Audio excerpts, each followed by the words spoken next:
the card of the moon. And when we look at, wait, what do we have going on? My phone's trying to talk to me.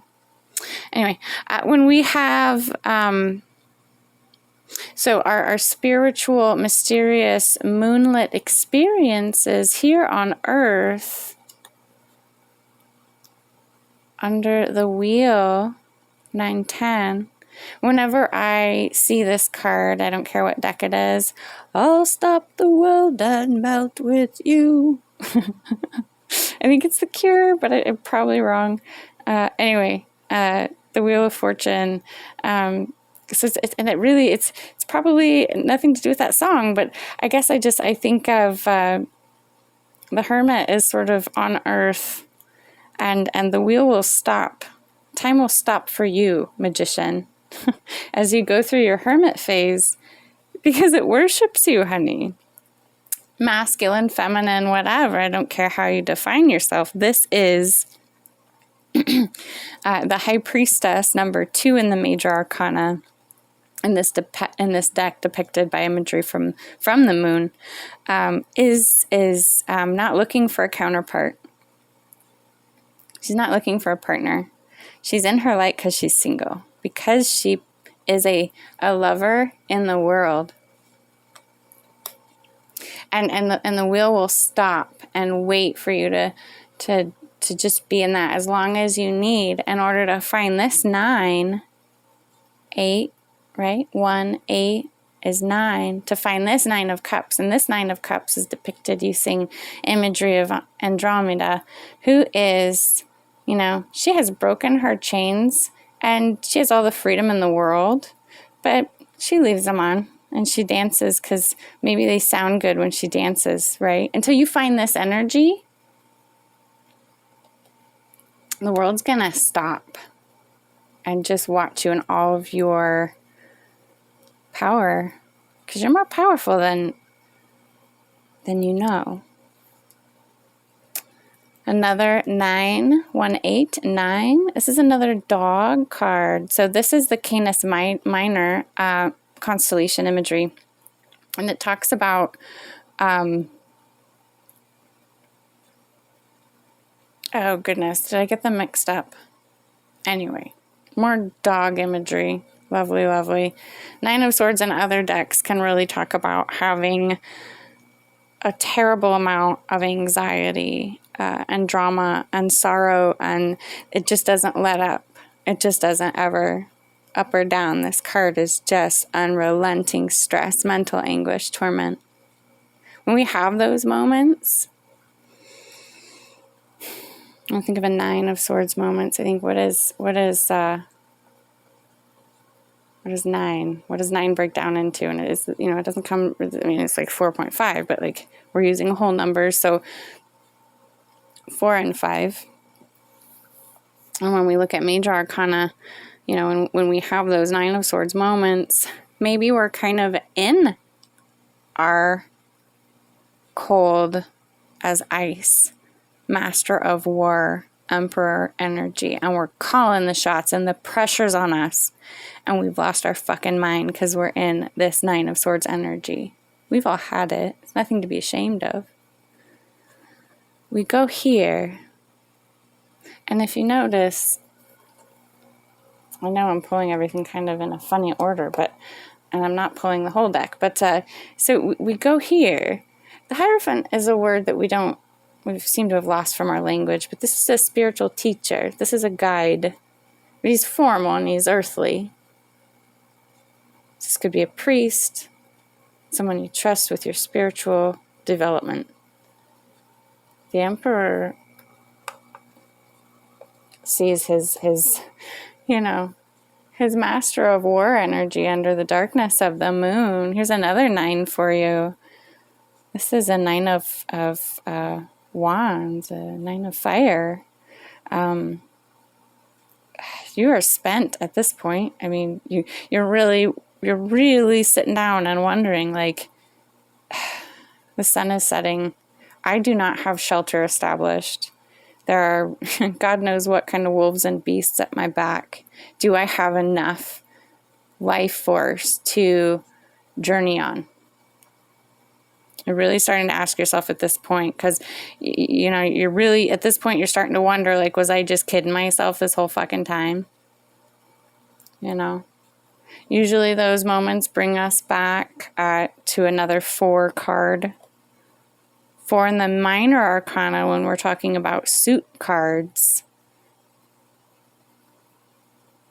So if the 4 in the major arcana is the Emperor, the 4 in our minor arcana is a card of conservation, sustainability, conservatism. And the 4 of Swords is like, you need to give your mind a break. You know, you've had your 9 of Swords, you're at your 9 of Wands now. You need to take a break. Rest. And, you know, eventually we find the 6 of Swords, which is a change of pace and a calmer waters. If we bring in the Earth again, because we've really been in the Swords a lot, if we bring in the abundance, the security element of coin or pentacle, when we see this in a 9, we're talking about great abundance, right? When we were talking about as a cup, we were talking about smugness and like full of self and full of feeling good. And like that can be good, that can be bad. I'll give you that. But like this is good. This is good stuff. And it comes from this dual nature that the moon has, this ebb and flow that the moon has, you know, effect on our tide. And you know what? Before the moon, 1/8 comes 1/7, and that's the star. The star is, it's the lantern. It's the light in the lantern that hermit is holding. And the world, the wheel of the world is going to stop and melt and watch you. And if it has to, before that star is going to come out and wipe everything clean and have your dreams come in true and transmuting. This reminds me a lot of the temperance energy. Only instead of transmuting and mixing and being this mixologist and this alchemist, this star is dumping out old. It's dumping. The star is dumping. Before the star happens is 16. It's the tower. 1/6. And I just, how did this get here? So after the star comes the tower. And when we're talking about Mars, when we're talking about this deck looks at the tower as being very much in that Lord of War, Emperor, 4 energy. This is not just a ruthless master of war.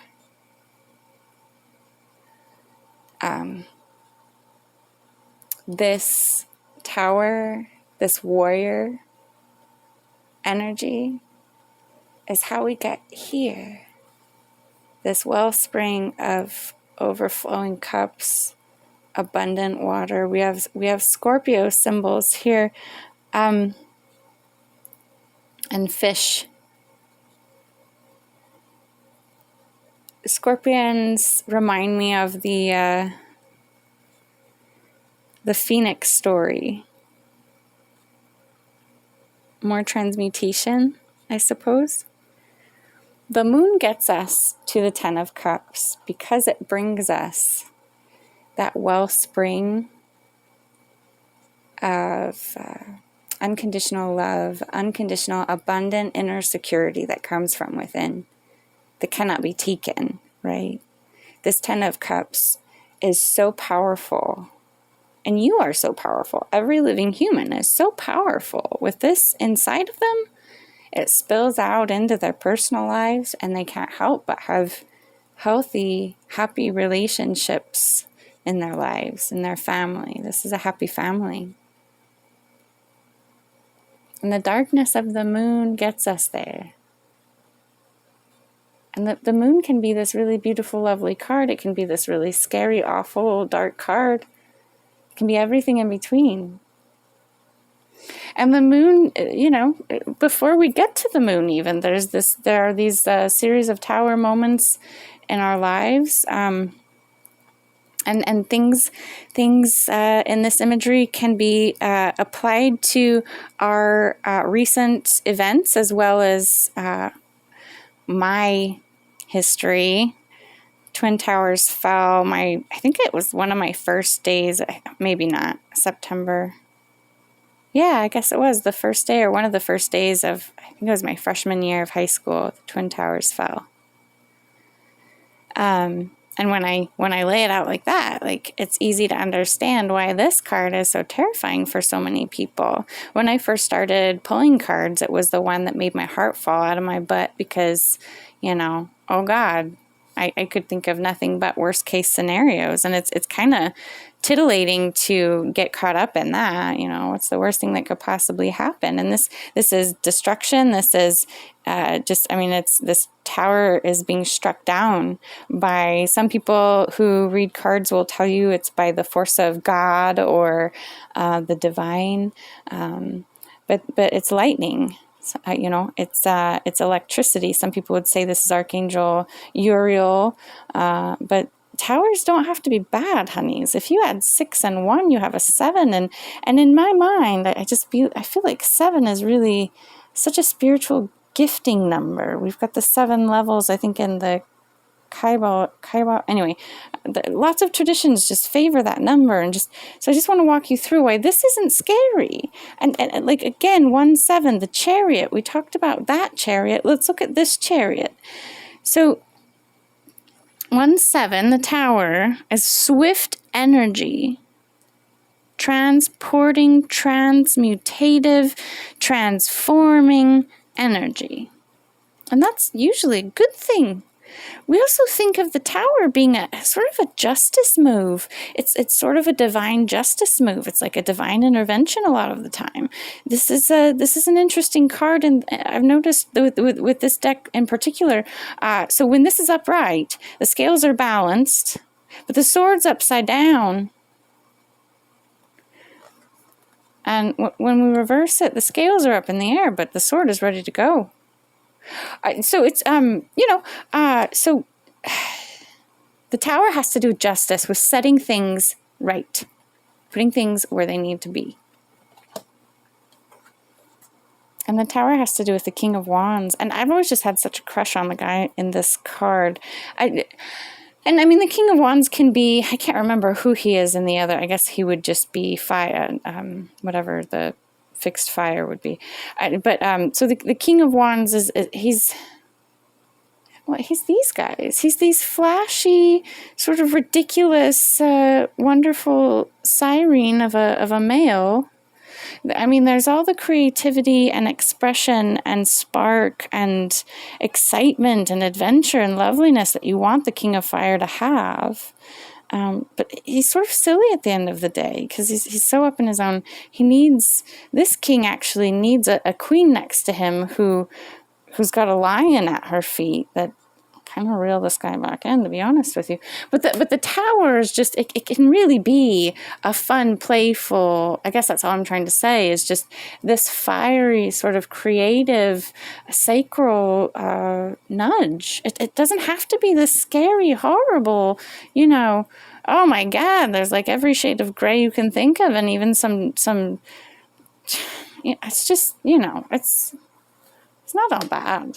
This guy's super colorful. I just adore him. This guy's gorgeous. And then I wanted to show, like, these are some scary cards that people tend to just despise, The 7 of Swords is like this trickster in the night energy that like comes and steals everything while you're sleeping. But you know what he's doing? If somebody comes in while everyone else is resting and steals all the swords, they still hate each other. There's still a war on, but they're going to have to think long and hard about how badly and like how badly they want to murder each other, because they're going to have to come up with new ways to do it, because this guy took all their swords. There's a good and a bad, you know. This one's that 8 of Swords that we talked about before. She's wearing the blindfold. This is that 9 of Swords, just terrifying, and it is, it's everything that you don't want it to be, you know. Are these swords real?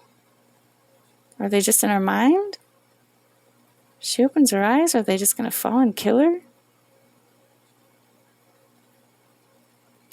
Here's another terrifying card. What do you think of when you think of the devil? Is this something that you sell your soul to, or fight in battle, or revere and avoid, or is this something that you dance with?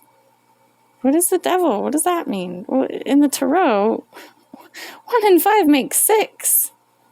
Here's our lovers again, right? And I wonder if I can hold the phone still enough for this to even be effective. But like, if we really look at the imagery in this card, like, where's the lock? Do you see it?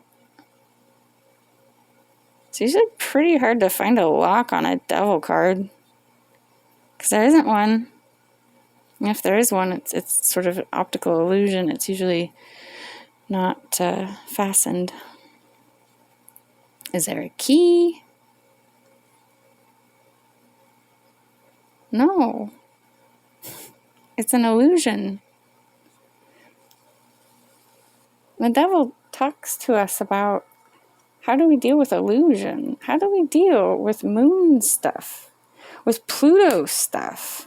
How do we deal with the high priestess, this single harpy cat lady energy, self-absorbed, the high priestess reverse?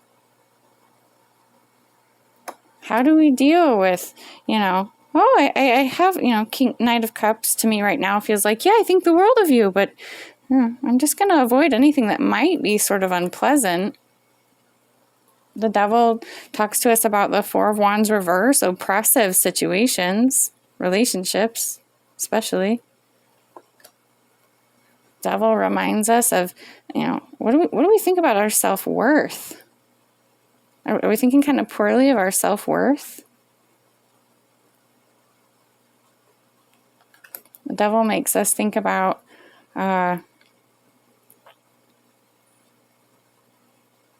I don't have instead of what I have. It makes us think about victimhood, victim mentality. But I want to show you the devil energy, 1, 5, 6, the lovers, is also the energy of Capricorn, which is a beautiful energy of earth. This is an earth sign.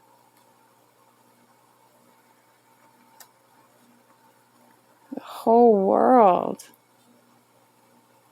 is in that 1, 5 earth sign. And then the world, number 21, is the completion of the Fool's Journey, by the way, in the major arcana. The devil is fire, yes, but this fire of wands, this 10 of wands, is salamander imagery. This is transformative. This is that temperance energy. This is that lover's energy. This is that realization that I am other in a world. Do I want a counterpart? Devil asks us, do I have 2 cups? Do I want that hermit lantern to become illuminated? Do I want that star to present and for my dreams to come true? Well, guess what? 7 of Swords, trickster comes in the night. Even if you had everything that your wildest dreams desired, even if you had the perfect relationship and all the pentacles and all the earthly security in the world, think again. Think again. Because having all the money and having the perfect relationship, I guarantee you, as humans, we will find a way to refuse the removal of a blindfold, of a belief, of a stubborn judgmental way of thinking about ourselves and others. It doesn't matter. All of our wildest dreams could come true tomorrow, and we will still find a way. That's life. It brings us back to the Hierophant, to Taurus, to the earthly signs, or like the earthly energy of what that devil is. 1, 5. Well, 5 is there, the Hierophant. Spirit is there. And we have the Magician again. And his glasses, I think, are the one in this deck that are the hidden infinity sign. So, I mean, we can think that the devil is this really scary thing, but I mean, it all has to do with how we sort of trick our minds into believing the right things. I mean, are we going to take off this mask and stop living in this 9 of Swords? Are we going to choose, are we going to find a way to open up that inner chalice, that inner fountain that spills out over into everything? And then we see like the Death card, and I'm losing my breath. So I used to think, along with the Tower, this must be the scary. I mean, look at this scary. She's got a scythe in her hand. I mean, I've seen creepier depictions of death, but this is pretty creepy. It kind of mixes up a pretty depiction of a maiden with death and harvest with that scythe.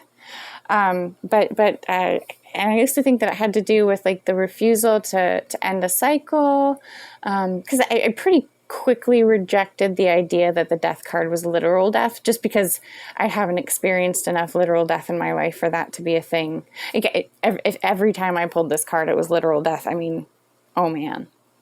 So the little booklet that comes with your cards will tell you that the Death card really has to do with endings and new beginnings.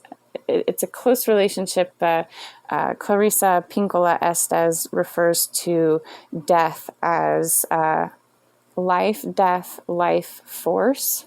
And she spells life 2 different ways. So the first time you encounter it in the statement, it'll be with, I can't remember if it's a capital L or a lowercase l, but then she'll switch it the next time you see it in the statement. So it's never just life or death. When we see the Death card, it is life, death, life. Death.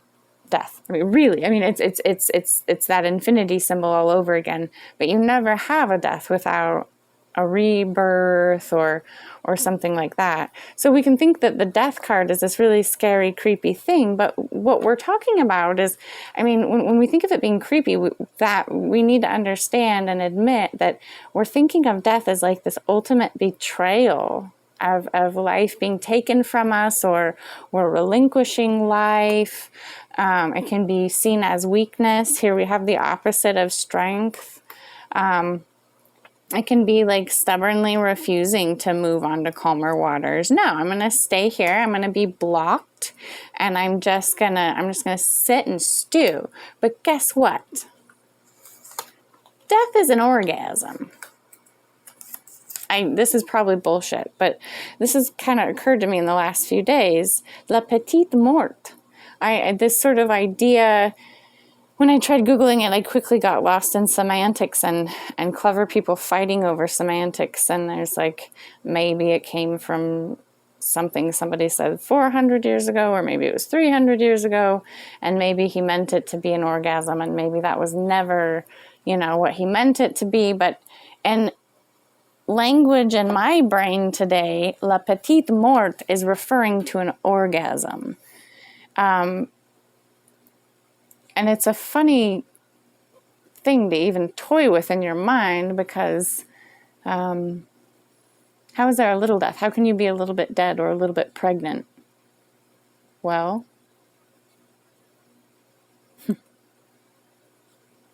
I won't get into that.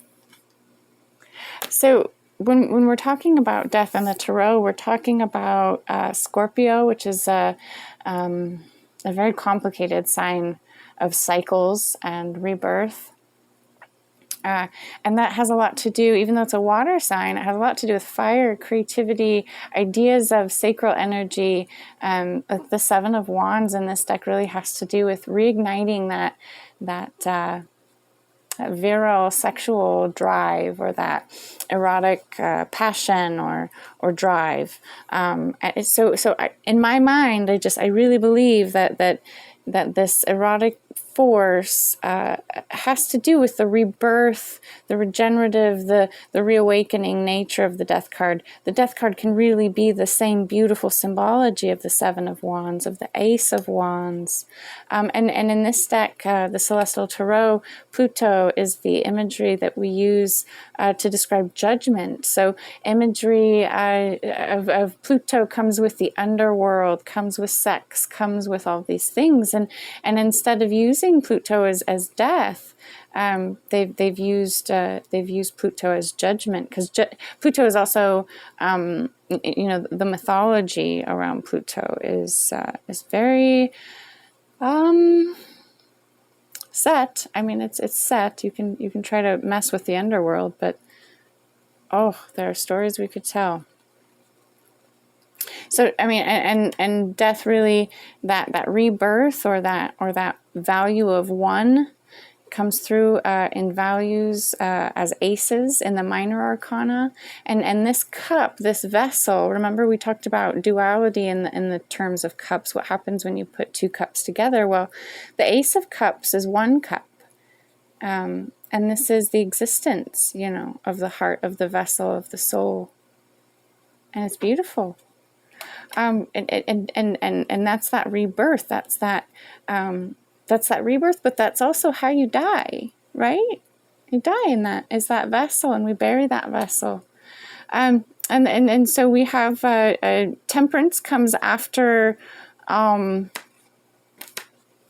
the death, so 13 and then 14 here.